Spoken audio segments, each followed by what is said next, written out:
buenas tardes, ¿cómo les va? Empezamos una nueva emisión de Los Siete Locos. Bueno, acá tengo un libro que salió unos días antes de la cuarentena. Llegué a recibirlo antes de que pasara lo que pasó y después se cerraron, no se publicaron más libros durante todo abril y parte de mayo, pero antes me había llegado este libro, libros chiquitos de Tamara Kamensain, la poeta, la ensayista, la gran poeta y ensayista Tamara Kamensain. Está dentro de esta colección que ya han pasado varios autores por acá por el programa, muchos, casi todos pienso, donde se convocó a escritores a hablar de los títulos de los libros que los marcaron, ¿no? Y ahí se mezclan anécdotas de la propia vida, un montón de cosas. Hoy vamos a hablar con Tamara Kamensain. Pero antes vamos a empezar el programa con un autor que a partir de la cuarentena está tomando un rol muy activo en las redes, está constantemente en las redes y me dieron ganas de charlar con él y preguntarle una serie de cosas. Ahí lo presentamos. Pacho O'Donnell nació en Buenos Aires en 1941. Escritor, historiador, dramaturgo y médico psicoanalista. Fue secretario de Cultura, senador y embajador. Es autor, entre otros títulos, de Caudillos Federales, La Gran Epopeya, Artigas y Breve Historia Argentina. Pacho, ¿cómo estás? Bueno, estoy bastante preocupado. Estoy preocupado, realmente estoy preocupado. Te diría que la sensación principal es esa. Estoy preocupado por lo que pasa, estoy preocupado por lo que va a pasar. Creo que esto es una tragedia muy importante, ¿no es cierto? Distinta a todo lo que hemos vivido. Sí, además la incertidumbre, ¿no es cierto? Creo que cada uno trató de inventarse lo mejor que podía en todo este tiempo, ¿no? Yo, por ejemplo, pude terminar un libro que estaba escribiendo, un libro sobre la historia argentina antes de la organización nacional. ¿Lo terminaste?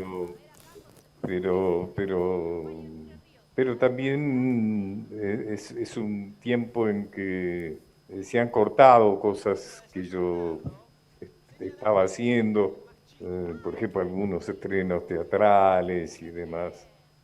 Pero bueno, pero además fíjate vos que esto tiene una característica que es un fenómeno de distanciamiento, ¿no es cierto? Es decir, se habla de la solidaridad, es una circunstancia que favorece muy poco la solidaridad porque el otro aparece como peligroso, ¿no es cierto? El otro es alguien que te puede contagiar, el otro es alguien que te puede dañar, ¿no?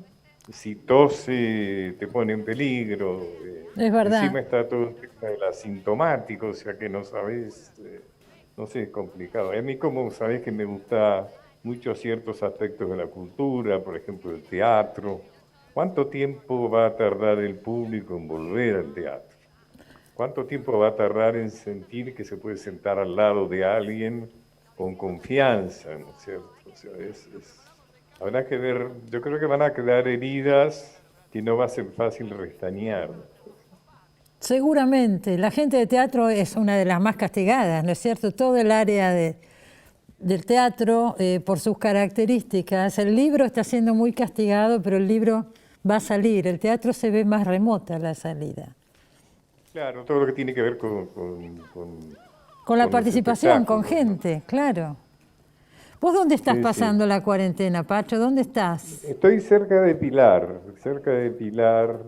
un lugar que tiene la ventaja, bueno, es al aire libre, tiene un jardincito, pero también tiene las dificultades, por ejemplo, de que en general el internet no funciona demasiado bien, ¿viste? O sea, es abastecido por una meritoria cooperativa que hay acá en un pueblo chico que está acá cerca. Pero bueno, pero es lo de menos, o sea, realmente lo que es dramático es la gente que está pasándola muy mal, o sea, que ya su vida es muy difícil y esto la viene a complicar todavía más. Sin duda. Encima tenemos esta situación económica que realmente es muy mala y va a ser peor, ¿no es cierto? Porque todo esto ha exigido un gran sacrificio económico de una economía que Que no ya venía muy teníamos, mal, ¿no? claro. Claro. Yo te vi a vos en las redes muy activo, estás muy activo. Estás haciendo un ciclo de historia por las redes, por ejemplo. Mira, También se vos te me ve conocés haciendo bien hace gimnasia. tiempo y sabes que soy un poco huraño y las redes me han dado una posibilidad de relación, digamos, confortable. Es decir, a mí me gusta mucho la historia, me gusta mucho la historia argentina, me gusta mucho transmitirla, o sea, la historia argentina, la que a mí me gusta, la que yo considero más verdadera, que es la historia nacional, popular, federal, el revisionismo, como la aprendí con mi maestro, José María Rosa, es un relato apasionante. A mí me gusta contar ese relato.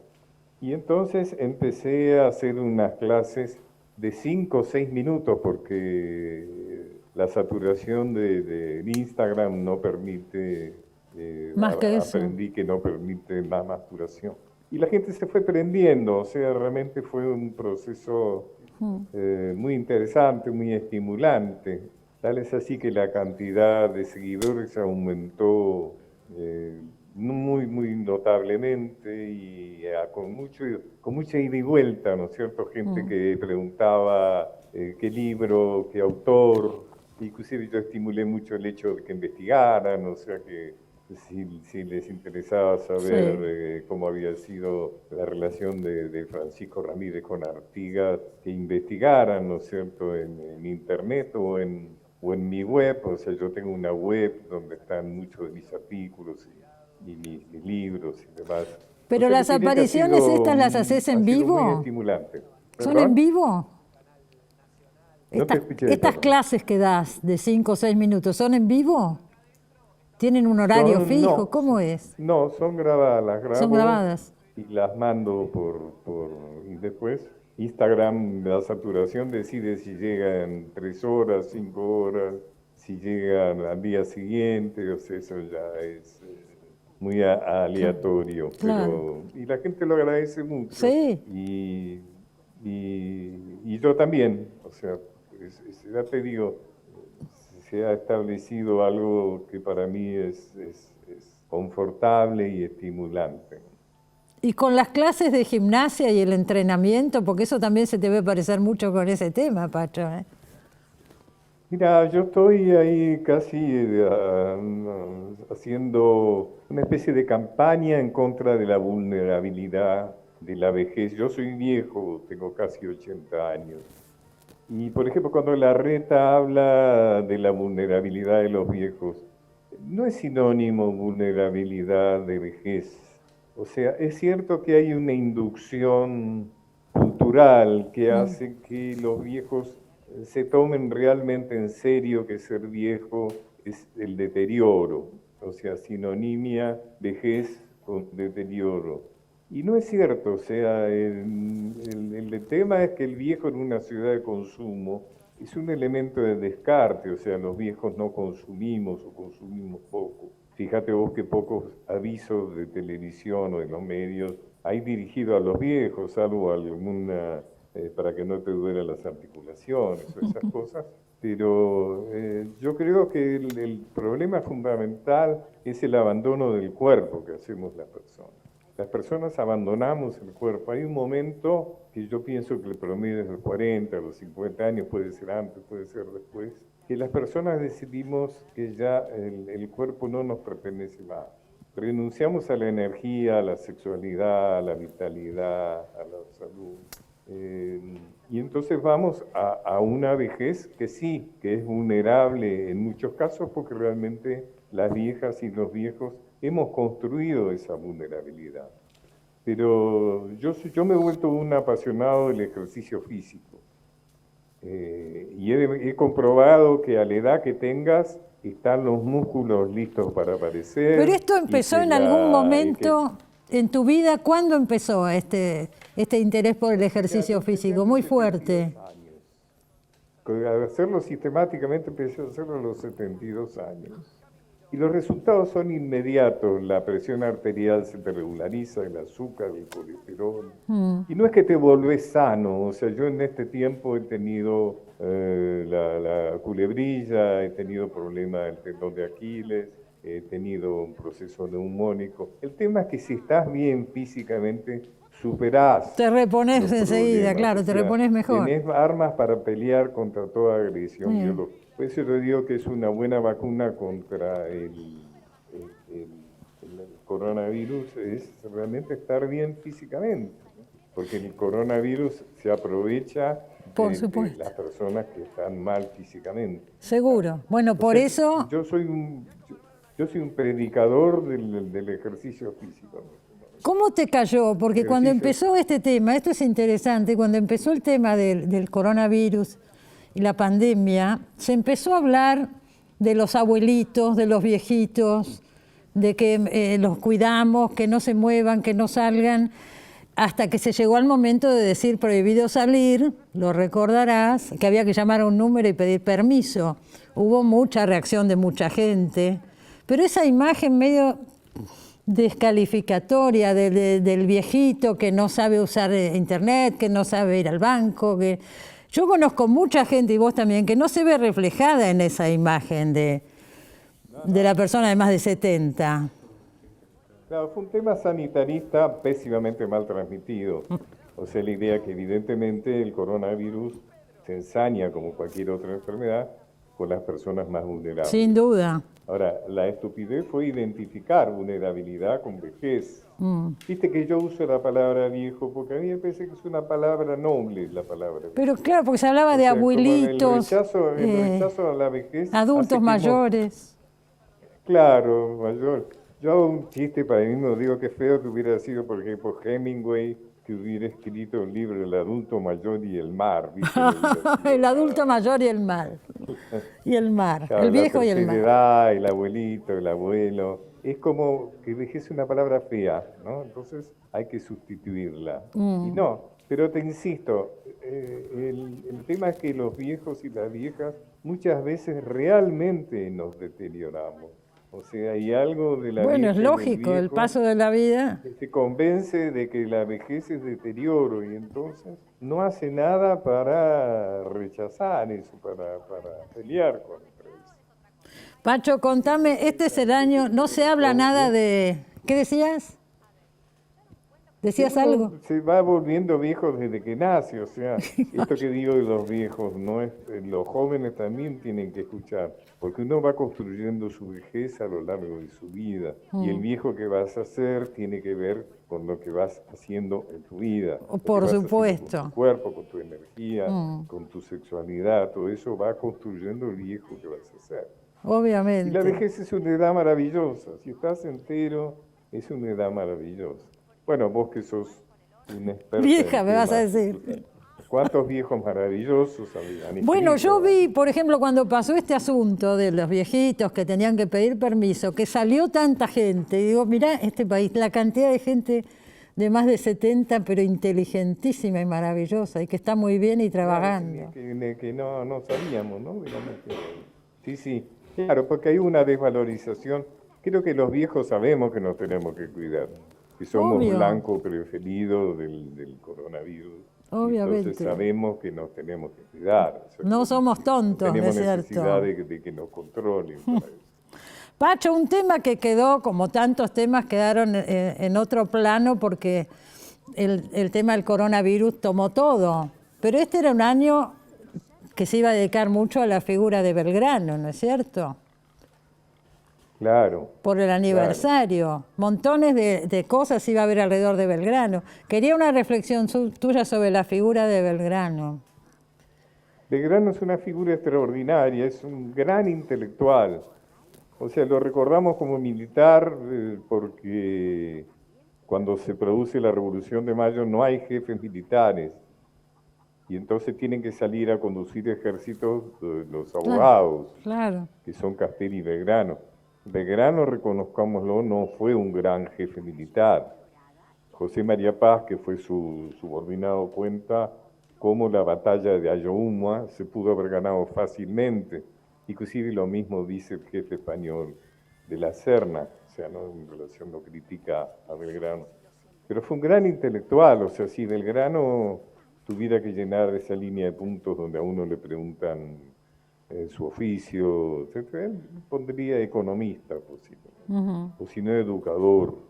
Él fue el único, o por lo menos uno de los poquísimos próceres que se formó en Europa, en la Universidad de Salamanca. Y él vivió momentos europeos por Revolución Francesa y demás. Él tradujo los fisiócratas, o sea, los economistas de moda en ese momento, conoció las corrientes más actuales. Y cuando vuelve al Río de la Plata, él siente la necesidad de transmitir esos conocimientos. Y, por ejemplo, te diría, por ejemplo, fue el primero que propone la educación popular gratuita, lo que llevará de décadas después Sarmiento a la práctica, pero él es el primero que habla de educación popular gratuita, habla inclusive de asientos para afrodescendientes, habla de la necesidad de darle una educación formal a las mujeres en tiempos en que las mujeres recibían solo formación en labores hogareñas, porque lo único que se esperaba de ellas era que se casaran. Fíjate, hay una experiencia notable de Belgrano, que es cuando él dona el premio por la batalla de Salta para dirigir esas 4 escuelas. Él está muy impresionado por la pobreza del norte argentino. Fíjate vos qué poco ha cambiado desde entonces. Y entonces él es un convencido de que aquello que dignifica al ser humano es la educación, la posibilidad de ser una persona, de ser una persona educada. Y entonces él dona dinero, pero además de eso, fíjate vos ese escenario tan árido, ¿no es cierto?, de la quebrada, de la puna, él redacta un reglamento para las escuelas, en las cuales dice cosas maravillosas. Por ejemplo, el maestro no debe permitir que ningún alumno haga exhibición de lujo, aunque sus padres se lo puedan permitir, cosas por el estilo. Él tenía una gran conciencia social, Belgrano, él tenía una gran conciencia social. En ese sentido, en todo sentido, fue un gran avanzado. Sí, una figura extraordinaria. Es una figura, me da la sensación de que sobrepasa la grieta, o sea, nadie está en contra de Belgrano. ¿Hay distintas miradas sobre Belgrano, vos crees? Las distintas miradas son, ya te digo, a mí no me gusta la mirada de Belgrano de los monumentos, así no me gusta ese Belgrano con espada y vestido de militar. Prefiero el Belgrano con conciencia social, el Belgrano educador, el Belgrano economista. Habla de una economía en la que no, él dice francamente, o sea, habla de la deuda externa, por ejemplo, de qué manera los países son dominados por otros más poderosos en función del endeudamiento. Son cosas que lo plantea Belgrano en su tiempo, o habla de la necesidad de valor agregado. Él habla en aquellos tiempos de que las materias primas deben salir del país trabajadas. Con valor agregado. O sea, la idea de la industrialización. ¿Te das cuenta que todos los temas que estás planteando siguen vigentes? Siguen vigentes todos esos temas. Claro, sí. No te escuché bien eso. Digo que todos los temas que planteaste, que se ocupaba Belgrano, siguen vigentes hoy, todos. Sí, claro. Bueno, fíjate vos que he hecho un trabajo ahí para el Ministerio de Cultura, que va a hacer unas videos para las redes y demás, donde planteamos las distintas versiones que se pueden dar de Belgrano. Porque verdaderamente fue y fíjate, más hay algo ético en Belgrano. Belgrano, dijimos que Belgrano se pudo formar en la Universidad de Salamanca. Eso está hablando de una familia de buena posición económica. Claro, claro. Belgrano muere en la más absoluta pobreza. Eso vos lo sabés bien, ¿no es cierto? En la historia de que lo único que le puede dar a su médico es su reloj. Se desprende de lo único que tiene su reloj. O sea, un hombre que consumió su fortuna personal en la lucha por la independencia, ¿no? Cuando se escuchan esas historias de los próceres, decís, ¿cómo hemos llegado a todo lo que hemos vivido, no es cierto? con esas figuras que tenemos por en nuestra historia. Pacho, por supuesto. te agradezco Por esta supuesto, charla. sí, sí. Sí, ¿no es cierto? Te agradezco esta charla y bueno, seguiremos adelante. Fuerza y ánimo. Yo te agradezco mucho, sabes que te quiero mucho, mucho. Sí, Pero además valorizo mucho todo lo que haces desde hace mucho tiempo por la cultura. Como este espacio que tenés, en milagroso espacio que tenés en los medios, te lo has ganado a fuerza de trabajo y de esfuerzo y de coraje. Así que de toda la gente que tiene que ver con el mundo de la cultura, te está muy agradecido. Y me parece importante decirlo. gracias, Pacho. Es la primera nota que hacemos por videoconferencia en mi vida, creo. Así que es un nuevo debut Bastante hoy, bien, ¿eh? ¿no?